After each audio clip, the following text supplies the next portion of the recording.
The crowd roared as Devin Harris hit the canvas with a thud. His opponent, Marcus the Machine Coleman, raised his gloved fists in premature victory, circling the ring like a predator. Madison Square Garden shook with the noise of 20,000 fans on their feet. "Get up, kid, get up!" shouted Coach Wilson from the corner, his weathered face contorted with urgency. Devin could hear him, but his body wouldn't respond. The arena lights above blurred into a single hazy glow. Sweat and blood stung his eyes as the referee began the count. 1, 2, 3. Devin's vision tunneled. This wasn't supposed to happen. Not tonight. Not with him watching. 4, 5, 6. He managed to roll onto his side, his gloves pushing against the canvas. His legs felt like concrete. From his peripheral vision, he could see Muhammad Ali himself at ringside, leaning forward in his seat, watching intently. The legend had come to see an up-and-coming fighter from his hometown of Louisville. Instead, he was witnessing a massacre. 7, 8. With a supreme effort, Devin pushed himself up to one knee.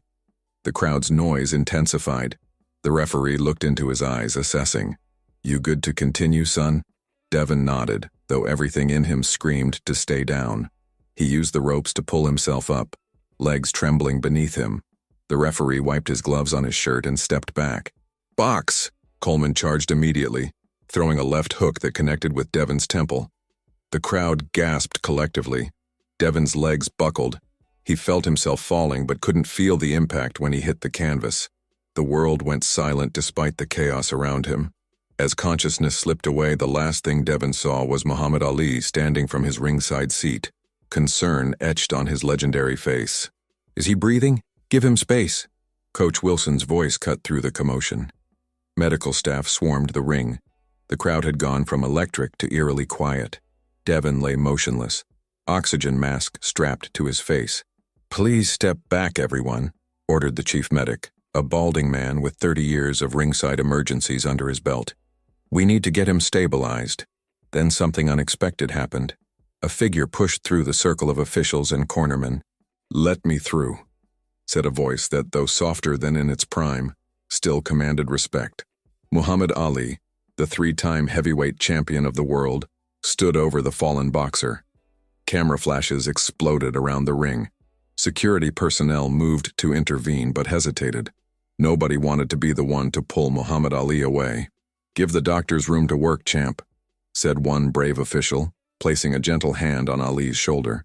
But Ali didn't budge. Instead, he knelt beside Devin, his movements slower than they once were, but his presence as powerful as ever. Parkinson's had taken much from him, but not his dignity, not his compassion. "This boy needs his family now," Ali said, his voice slightly slurred but determined.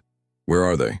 "Section 113, Coach Wilson replied automatically, shock evident on his face. "His mother and sister. They can't get down here with this crowd." Ali nodded, stood with effort, and to everyone's astonishment began making his way out of the ring. "Where's he going?" someone whispered.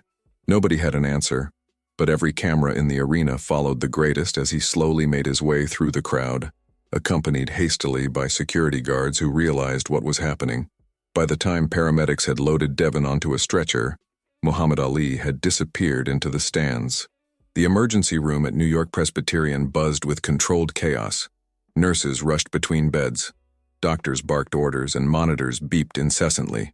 In one corner, separated by a thin curtain, 24-year-old Devin Harris lay unconscious, medical staff working methodically around him. In the waiting room, Angela Harris clutched her daughter Zoe's hand so tightly the 14-year-old winced. They had been escorted from Madison Square Garden by security, rushed through back corridors and into a waiting ambulance. Everything had happened so fast that Angela hadn't even grabbed her purse from under her seat. "Mom, you're hurting me," Zoe whispered, her voice thick with tears. Angela loosened her grip but didn't let go. "I'm sorry, baby. I can't believe this is happening." A nurse approached them, clipboard in hand. "Mrs. Harris, we need some information about Devin. Insurance details, medical history." "My purse," Angela interrupted, her voice breaking. "It's still at the arena. I don't have his insurance card. I don't have anything." The nurse's expression softened with practiced sympathy. "That's okay. We can work with the boxing commission for now, but I'll cover whatever he needs." came a voice from the entrance of the waiting room. Angela turned to see Muhammad Ali himself, flanked by two men in suits who looked like managers or handlers. Despite the circumstances, her mouth fell open in shock. "Mr. Ali," she breathed, momentarily forgetting her son's condition. Ali approached slowly, the effects of Parkinson's evident in his gait, but his eyes were clear and determined. "Your boy fought bravely," he said, each word deliberate and carefully formed. "Now he needs his mother to be strong." Angela nodded, tears streaming down her face. "They won't tell me anything." "They will now," Ali said, nodding to one of his companions, who immediately approached the nurse's station. Within minutes, a doctor emerged through the double doors, removing his surgical cap. He looked exhausted but composed. "Mrs. Harris, I'm Dr. Reynolds. Your son has suffered a subdural hematoma, bleeding between the brain and its outer covering. We're prepping him for surgery right now." Angela swayed on her feet. Zoe grabbed her arm to steady her. Will he? We caught it quickly, which is good. The next 24 hours will be critical." The doctor glanced at Ali, clearly recognizing him, but maintaining professional focus. "Are there any medical conditions in your family history we should know about?" Angela's mind went blank with panic. I don't. Devin had a concussion 2 years ago," Zoe piped up, "at training camp. He didn't tell anyone because he was afraid they'd pull him from the tournament." Dr. Reynolds nodded. "That's helpful information, thank you." He turned back to Angela. "We'll do everything we can. The surgical team is excellent." As the doctor walked away, Angela collapsed into a nearby chair, her legs no longer able to support her. "He can't die," she whispered. "He's all I have left." Ali settled carefully into the chair beside her.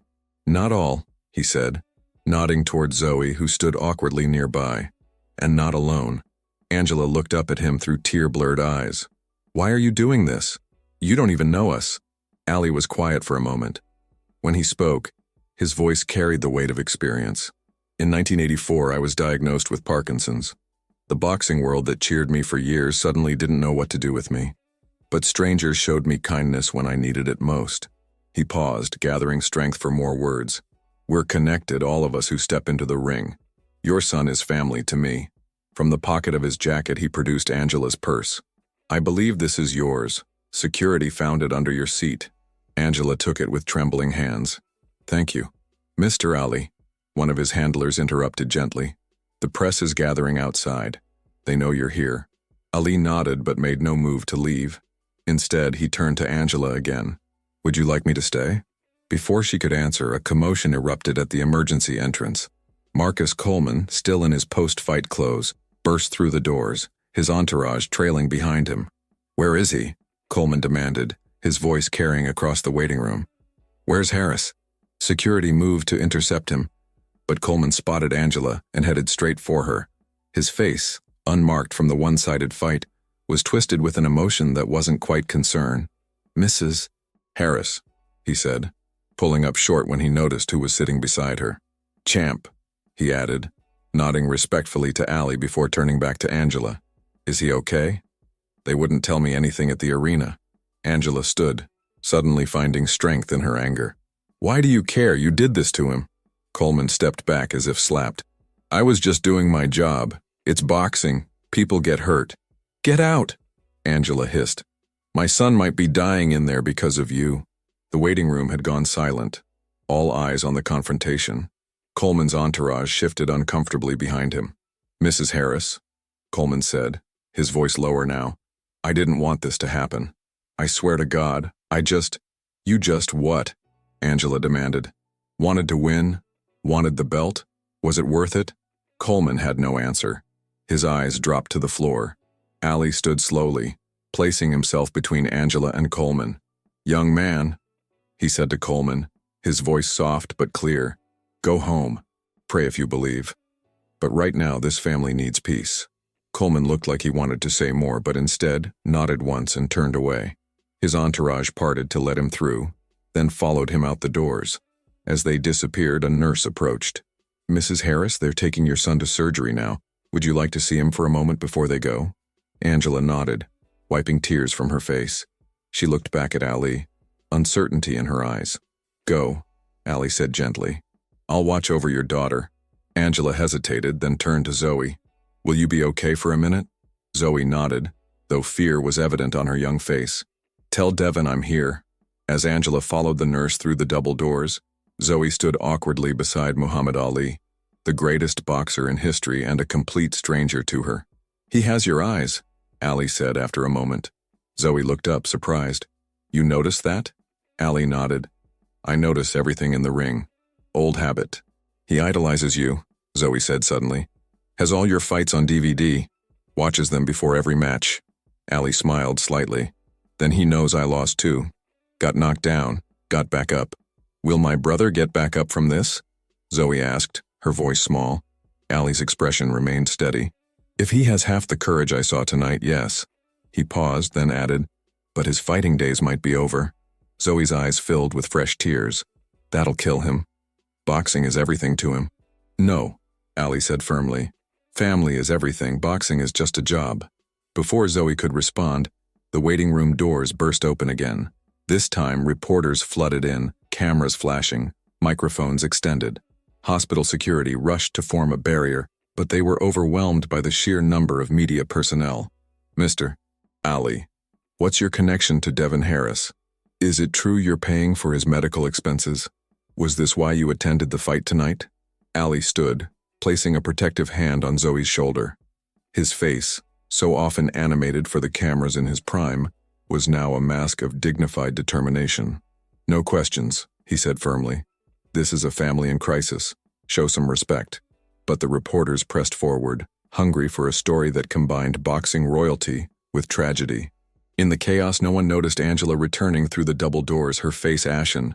They've taken him, she said quietly to Zoe, then froze when she saw the media circus. What's happening? A photographer spotted her and pivoted, camera raised. The flash went off inches from Angela's face, momentarily blinding her. She stumbled backward, colliding with a nurse. That's enough. The voice that cut through the chaos didn't belong to Ali but to one of his handlers, a tall man with a military bearing. He stepped between the Harris family and the press. Everyone out, now, or I start confiscating cameras. Hospital security, emboldened by the intervention, began physically escorting reporters toward the exit. In the commotion, Ali guided Angela and Zoe through a side door marked Staff Only into a quiet corridor. Thank you, Angela said, her voice hollow with exhaustion and fear. They said the surgery will take hours. Ali nodded. My car is waiting at the service entrance. Let me take you somewhere quiet. Hotel near here. You can rest, change clothes, come back when he's in recovery. Angela shook her head. I can't leave. What if something happens while I'm gone? Mom, Zoe interjected gently. You're still wearing your coat with popcorn on it. We could at least get cleaned up. Ali's handler appeared at the end of the corridor. Champ, we need to move. Word's spreading on social media. More press will be here soon. Ali looked at Angela questioningly. She hesitated, then nodded. 1 hour, she conceded. Then we come right back.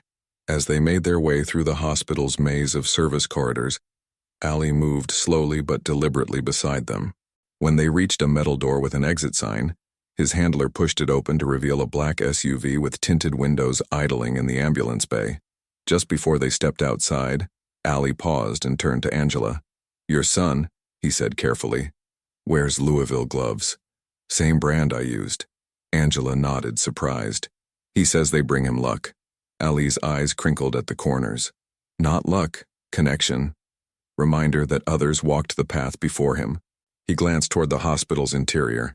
He'll need new connections now. New path. As they stepped into the cool night air, cameras flashed from the street beyond the ambulance bay. Ali didn't flinch or turn away. Instead, he positioned himself to shield Angela and Zoe as they climbed into the waiting vehicle. Once inside, as the SUV pulled away from the hospital, Angela finally asked the question that had been burning in her mind. Why us? Why Devon? There must be dozens of boxers who get hurt. Do you do this for all of them? Ali looked out the window at the New York streets sliding by, lights blurring like the ones Devon had seen before he collapsed. When he turned back to Angela, his expression was solemn. 6 months ago, he said slowly, I received a letter. From Devon. Angela's eyes widened. He wrote to you. He never told me. Ali nodded. He asked nothing for himself, only said his father had passed away. Asked if I would send a signed photo. He paused. For his little sister's birthday. Zoe gasped softly beside her mother. Said she was having a hard time. Allie continued. Missing her dad. Needed a hero. Angela turned to Zoe, who looked down at her hands. I didn't know he did that. Zoe whispered. I sent the photo, Allie said. And a pair of miniature gloves. Too small to use. Just a souvenir. Zoe looked up, tears streaming down her face. I have them on my bookshelf. I thought Mom bought them. When I saw his name on the fight card, Allie continued, I remembered the letter. Decided to come watch. He shook his head slowly. Never expected this outcome. The SUV pulled up to the entrance of the Four Seasons. A hotel employee immediately opened the car door, then tried to hide his shock at seeing Muhammad Ali emerge. As they were escorted through a private entrance and up to a reserved suite, Angela's mind raced with this new information. Her son, always trying to protect everyone, had reached out to his hero not for himself but for his sister, and now that same hero was protecting them when Devon couldn't. In the elegant hotel suite, far too luxurious for their circumstances, Angela finally allowed herself to break down. She sank onto a plush sofa and sobbed, releasing the terror and uncertainty she'd been holding in for hours. Zoe sat beside her, placing a hesitant hand on her mother's shoulder. Allie watched from across the room, giving them the space they needed while ensuring they weren't alone. He has to survive this, Angela said between sobs. After losing James, I can't lose Devon, too. James was your husband? Allie asked gently. Angela nodded, wiping her eyes. Heart attack. 3 years ago, he was only 42. She laughed bitterly. We had good insurance then. Now we're hanging on by a thread. Devon's boxing was supposed to be our way out, not... She couldn't finish the sentence. Mom, Zoe said softly, Devon's strong. Remember what the doctor said? They caught it early. Angela looked at her daughter with red-rimmed eyes. When did you become so grown up? When Dad died, Zoe answered simply. When you were working double shifts. When Devon started fighting to pay the bills. Allie's handler knocked gently on the door, then entered with a tray of food. Sandwiches, fruit, and bottled water. Thought you might need something, he said, placing it on the coffee table. Allie thanked him with a nod, then turned to Angela. Eat. Need strength. Angela shook her head. I couldn't possibly. For Devon, Allie insisted. Long night ahead. Reluctantly, Angela took a sandwich. After the first bite, she realized how hungry she actually was. Zoe followed her example, and for a few minutes they ate in silence. Allie's phone buzzed. He glanced at it, then looked up. Hospital called. Surgery going well. Another hour, maybe 2. Angela released a breath she hadn't realized she was holding. Thank God. Told you, Zoe said, attempting a smile that didn't quite reach her eyes. As they finished eating, Allie's handler returned. Champ, there's a situation downstairs. Marcus Coleman is in the lobby demanding to see Mrs. Harris. Angela stiffened. I can't face him right now. You don't have to, Allie assured her. To his handler, he said, Bring him up. I'll speak with him. Minutes later, Coleman entered the suite alone, having been separated from his entourage downstairs. He stopped short when he saw Allie rise to greet him. Sir, Coleman said, genuine respect in his voice. Thank you for seeing me. Allie gestured to a chair, and Coleman sat, though he perched on the edge as if ready to flee. I need to speak with Mrs. Harris, Coleman said, glancing nervously at Angela. I can't, he swallowed hard. I can't have this on my conscience. This isn't about your conscience, Angela said sharply. This is about my son fighting for his life. Coleman flinched. I know, and I'm sorry. More than I can say. He leaned forward, elbows on his knees. But I need you to know something. In the 4th round, Devon told me he couldn't see right. Said his head was exploding. Angela went pale. What? I told him to take a knee. Get checked by the doctor. He refused. Coleman looked down at his hands. Said he couldn't disappoint his family. Said too much was riding on the fight. So you kept hitting him? Zoe burst out. Knowing he was already hurt? Coleman looked at the teenager, shame evident on his face. It's my job, and he kept fighting back. He turned to Angela. I'm not making excuses, I needed you to know he was trying to protect you even then. Angela stood abruptly. I need to get back to the hospital. Now. Allie nodded to his handler, who immediately moved to make arrangements. Coleman stood as well. There's one more thing. He reached into his pocket and pulled out an envelope. This is the winner's purse. $300,000. He held it out to Angela. It should be his. He fought harder than I did. Angela stared at the envelope but didn't take it. I don't want your guilt money. It's not guilt, Coleman insisted. It's respect, and it's rightfully his. The contract had a clause if a fighter is injured due to the match, they still get paid. He set the envelope on the table when Angela still wouldn't take it. It won't fix anything, but it might help with the medical bills. Before Angela could respond, Allie's handler returned. Car's ready whenever you are, Mrs. Harris. Allie stood slowly. Coleman, he said, his voice stronger now. Walk with me. The two boxers, one a legend, one still building his legacy, moved to the far side of the suite, speaking in low tones that Angela couldn't hear. Whatever Allie said made Coleman nod repeatedly, his expression solemn. As they prepared to leave for the hospital, Allie turned to Coleman one last time. Remember what I said? Coleman nodded. Yes, sir. I will. In the elevator, heading down to the waiting car, Angela finally asked, What did you tell him? Allie was quiet for a moment. Then, told him true strength isn't measured by knockouts. He paused. It's measured by how you help others get back up. The drive back to the hospital was tense with anticipation. When they arrived, Ali's security team managed to avoid the press by bringing them through a service entrance.